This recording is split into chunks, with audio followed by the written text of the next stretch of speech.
سبحان الذي أسرى بعبده ليلا من المسجد الحرام إلى المسجد الأقصى الذي باركنا حوله لنريه من آياتنا إنه هو السميع البصير. وآتينا موسى الكتاب وجعلناه هدى لبني إسرائيل ألا تتخذوا من دوني وكيلا ذرية من حملنا مع نوح إنه كان عبدا شكورا. وقضينا إلى بني إسرائيل في الكتاب لتفسدن في الأرض مرتين ولتعلن علوا كبيرا فإذا جاء وعد أولاهما بعثنا عليكم عبادا لنا أولي بأس شديد فجاسوا خلال الديار وكان وعدا مفعولا. ثم رددنا لكم الكرة عليهم وأمددناكم بأموال وبنين وجعلناكم أكثر نفيرا. إن أحسنتم أحسنتم لأنفسكم وإن أسأتم فلها. فإذا جاء وعد الآخرة ليسوءوا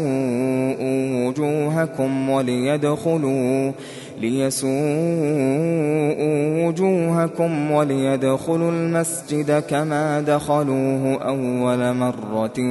وليتبروا ما علوا تتبيرا. عسى ربكم أن يرحمكم وإن عدتم عدنا وجعلنا جهنم للكافرين حصيرا. إن هذا القرآن يهدي للتي هي أقوم ويبشر المؤمنين الذين يعملون الصالحات أن لهم أجرا كبيرا وأن الذين لا يؤمنون بالآخرة أعتدنا لهم عذابا أليما. ويدعو الإنسان بالشر دعاءه بالخير وكان الإنسان عجولا. وجعلنا الليل والنهار آيتين فمحونا آية الليل وجعلنا آية النهار مبصرة لتبتغوا فضلا من ربكم ولتعلموا عدد السنين والحساب وكل شيء فصلناه تفصيلا. وكل إنسان ألزمناه طائره في عنقه ونخرج له يوم القيامة كتابا يلقاه منشورا. اقرأ كتابك كفى بنفسك اليوم عليك حسيبا. من اهتدى فإنما يهتدي لنفسه ومن ضل فإنما يضل عليها ولا تزر وازرة وزر أخرى وما كنا معذبين حتى نبعث رسولا. وإذا أردنا أن نهلك قرية أمرنا مترفيها ففسقوا فيها فحق عليها القول فدمرناها تدميرا. وكم أهلكنا من القرون من بعد نوح وكفى بربك بذنوب عباده خبيرا بصيرا. من كان يريد العاجلة عجلنا له فيها ما نشاء لمن نريد ثم جعلنا له جهنم يصلاها مذموما مدحورا ومن أراد الآخرة وسعى لها سعيها وهو مؤمن فأولئك كان سعيهم مشكورا كلا نمد هؤلاء وهؤلاء من عطاء ربك وما كان عطاء ربك محظورا انظر كيف فضلنا بعضهم على بعض وللآخرة أكبر درجات وأكبر تفضيلا لا تجعل مع الله إلها آخر فتقعد مذموما مخذولا وقضى ربك ألا تعبدوا إلا إياه وبالوالدين إحسانا إما يبلغن عندك الكبر أحدهما أو كلاهما فلا تقل لهما أف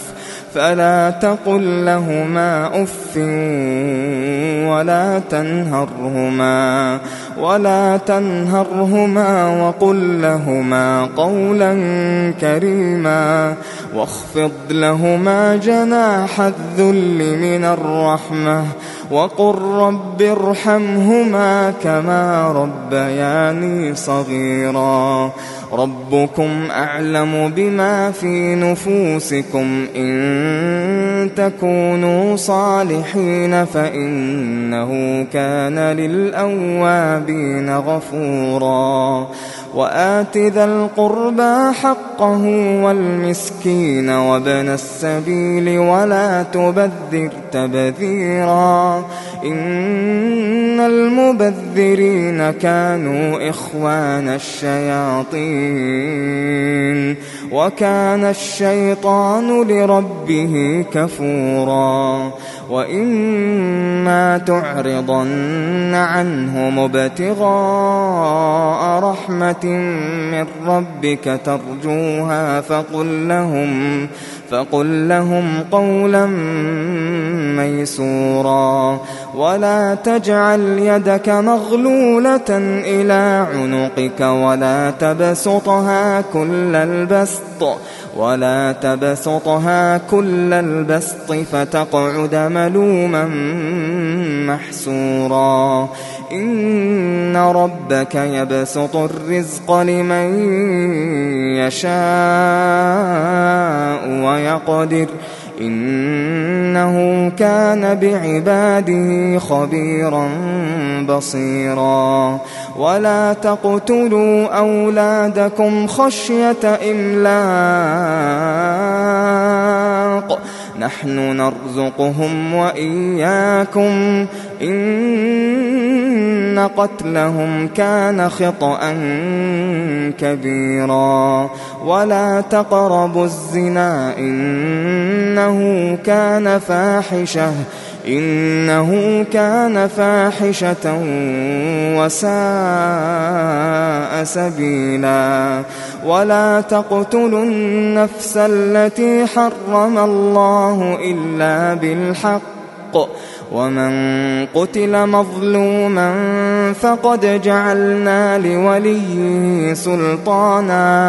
فقد جعلنا لوليه سلطانا فلا يسرف في القتل إنه كان منصورا ولا تقربوا مال اليتيم إلا بالتي هي أحسن حتى يبلغ أشده وأوفوا بالعهد إن العهد كان مسؤولا وأوفوا الكيل إذا كلتم وزنوا بالقسطاس المستقيم ذلك خير وأحسن تأويلا ولا تقف ما ليس لك به علم إن السمع والبصر والفؤاد كل أولئك كان عنه مسؤولا ولا تمش في الأرض مرحا إنك لن تخرق الأرض ولن تبلغ الجبال طولا كل ذلك كان سيئه عند ربك مكروها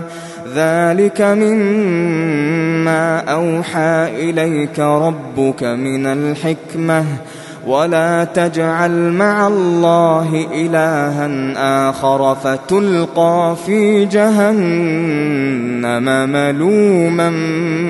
مدحورا أفأصفاكم ربكم بالبنين واتخذ من الملائكة إناثا إنكم لتقولون قولا عظيما ولقد صرفنا في هذا القرآن ليذكروا وما يزيدهم إلا نفورا قل لو كان معه آلهة كما يقولون إذا لابتغوا إلى ذي العرش سبيلا سبحانه وتعالى عما يقولون علوا كبيرا تسبح له السماوات السبع والأرض ومن فيهن وإن من شيء إلا يسبح بحمده ولكن لا تفقهون تسبيحهم إنه كان حليما غفورا وإذا قرأت القرآن جعلنا بينك وبين الذين لا يؤمنون بالآخرة حجابا مستورا وجعلنا على قلوبهم أكنة أن يفقهوه وفي آذانهم وقرا وإذا ذكرت ربك في القرآن وحده ولوا على أدبارهم نفورا نحن أعلم بما يستمعون به إذ يستمعون إليك وإذ هم نجوى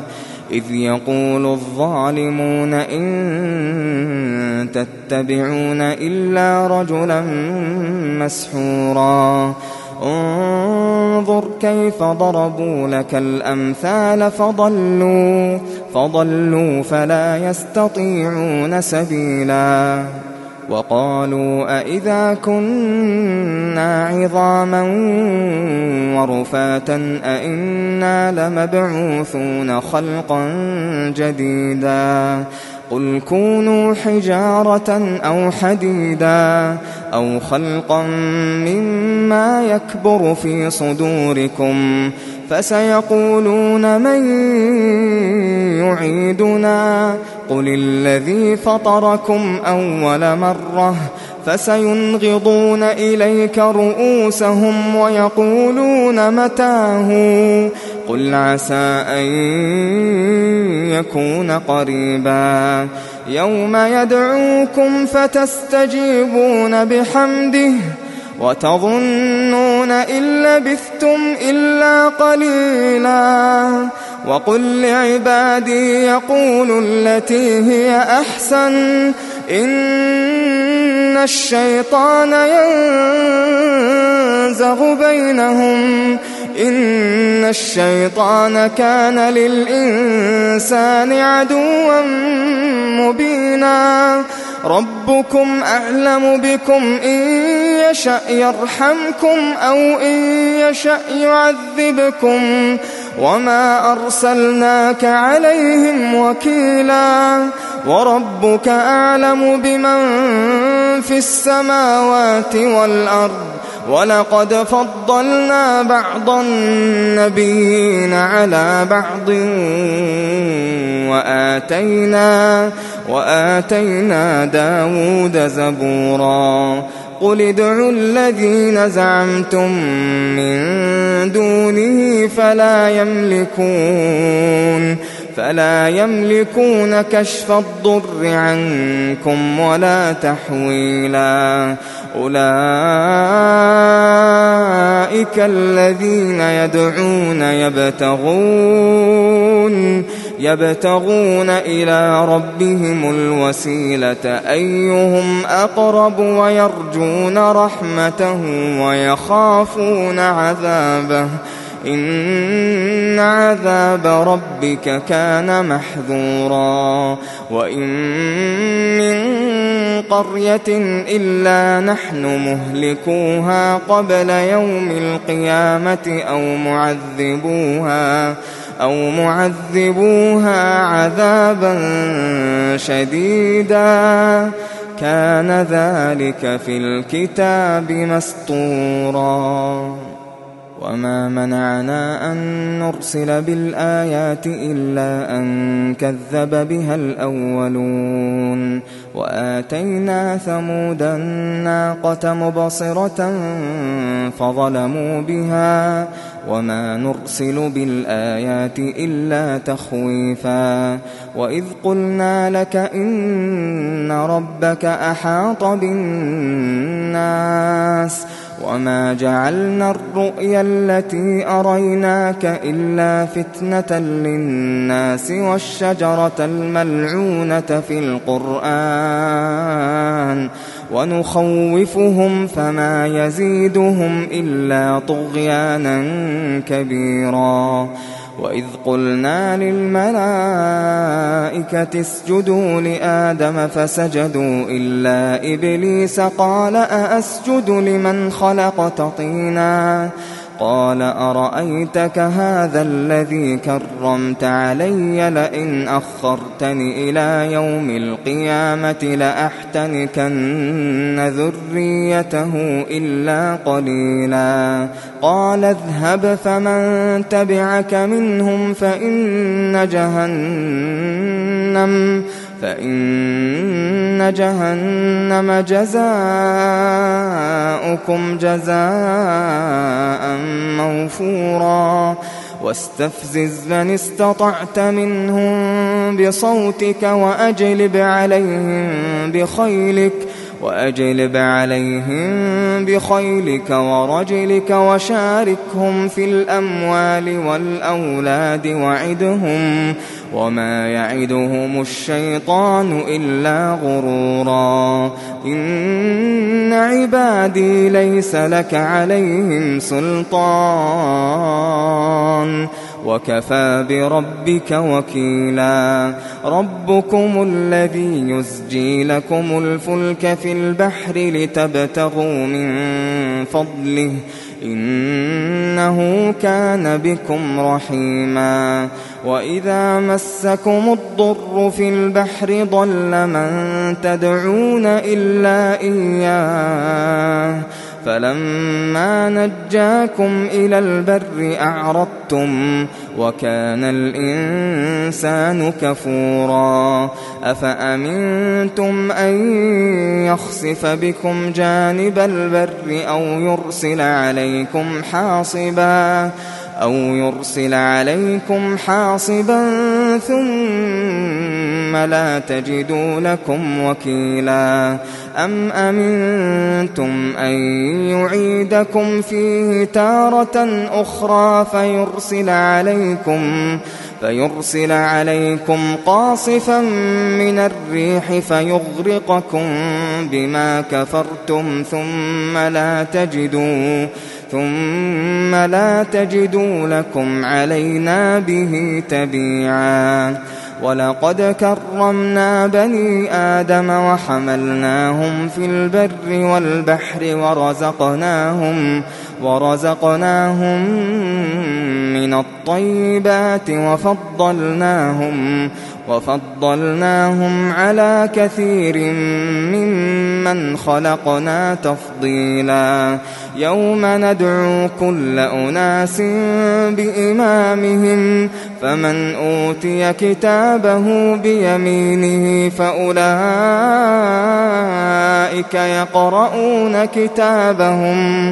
فأولئك يقرؤون كتابهم ولا يظلمون فتيلا ومن كان في هذه أعمى فهو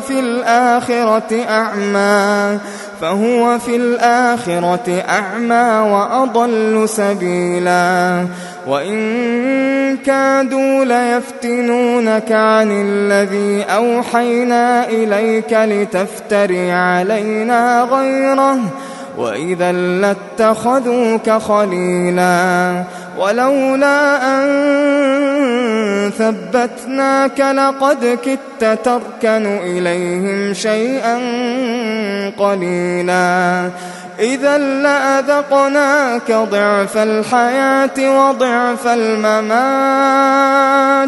ثم لا تجد لك علينا نصيرا وإن كادوا ليستفزونك من الأرض ليخرجوك منها وإذا لا يلبثون خلافك إلا قليلا سنة من قد أرسلنا قبلك من رسلنا ولا تجد لسنتنا تحويلا أقم الصلاة لدلوك الشمس إلى غسق الليل وقرآن الفجر إن قرآن الفجر كان مشهودا ومن الليل فتهجد به نافلة لك عسى أن يبعثك ربك مقاما محمودا وقل رب أدخلني مدخل صدق وأخرجني مخرج صدق واجعل لي من لدنك سلطانا نصيرا وقل جاء الحق وزهق الباطل إن الباطل كان زهوقا وننزل من القرآن ما هو شفاء ورحمة للمؤمنين وننزل من القرآن ما هو شفاء ورحمة للمؤمنين ولا يزيد الظالمين إلا خسارا وإذا أنعمنا على الإنسان أعرض ونأى بجانبه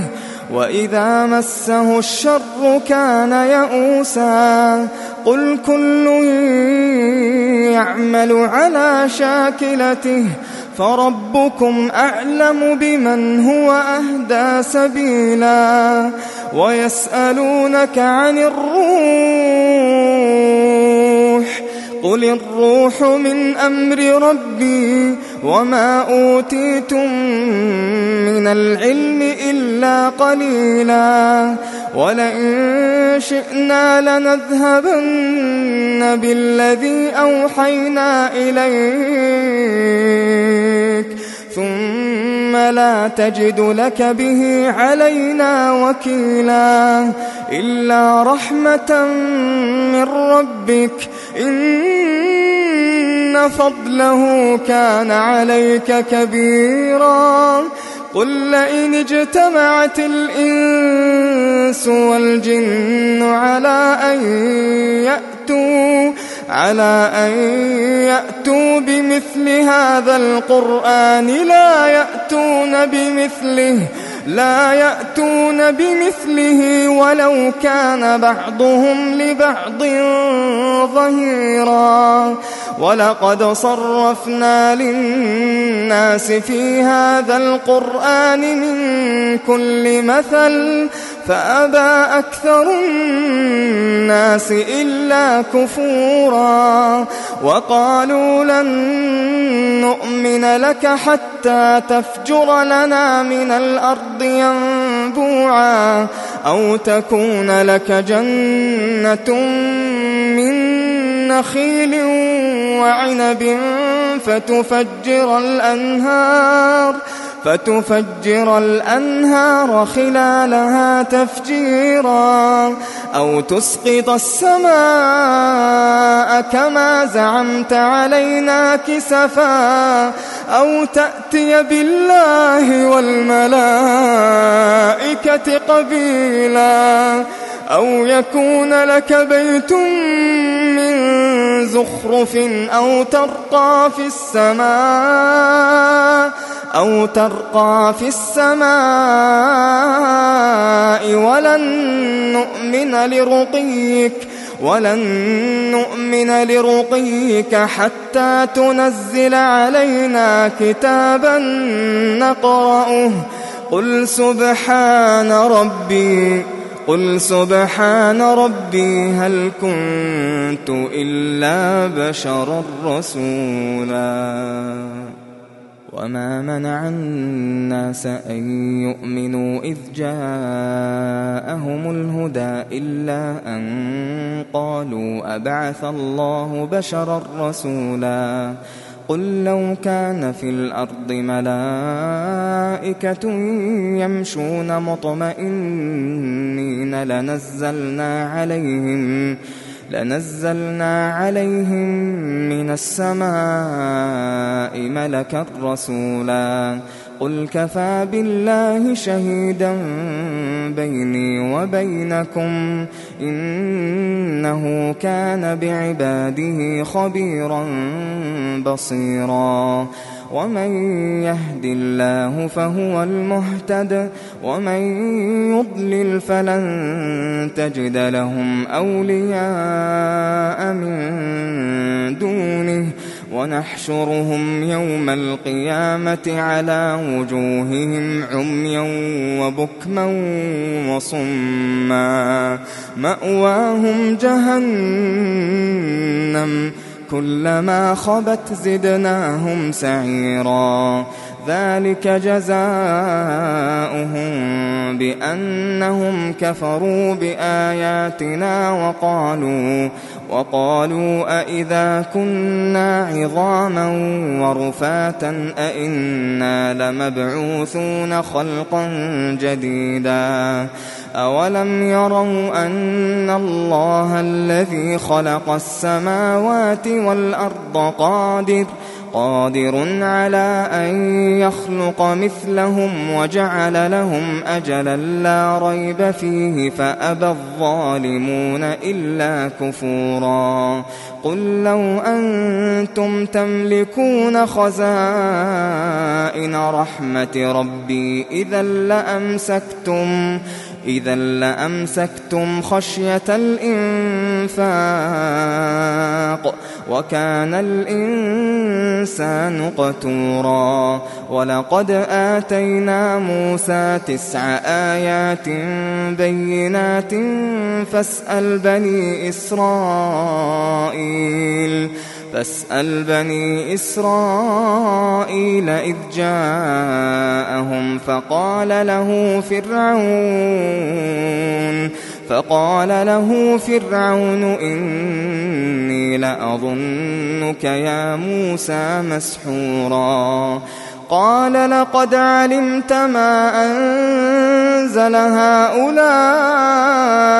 إلا رب السماوات والأرض بصائر وإني لأظنك يا فرعون مثبورا فأراد أن يستفزهم من الأرض فأغرقناه ومن معه جميعا وقلنا من بعده لبني إسرائيل اسكنوا الأرض فإذا جاء وعد الآخرة جئنا بكم لفيفا وبالحق أنزلناه وبالحق نزل وما أرسلناك إلا مبشرا ونذيرا وقرآنا فرقناه لتقرأه على الناس على مكث ونزلناه تنزيلا قل آمنوا به أو لا تؤمنوا إن الذين أوتوا العلم من قبله إذا يتلى عليهم يخرون للأذقان سجدا ويقولون سبحان ربنا إن كان وعد ربنا لمفعولا ويخرون للأذقان يبكون ويزيدهم خشوعا قل ادعوا الله أو ادعوا الرحمن أيما تدعوا فله الأسماء الحسنى ولا تجهر بصلاتك ولا تخافت بها وابتغ بين ذلك سبيلا وقل الحمد لله الذي لم يتخذ ولدا ولم يكن له شريك في الملك ولم يكن له ولي من الذل وكبره تكبيرا.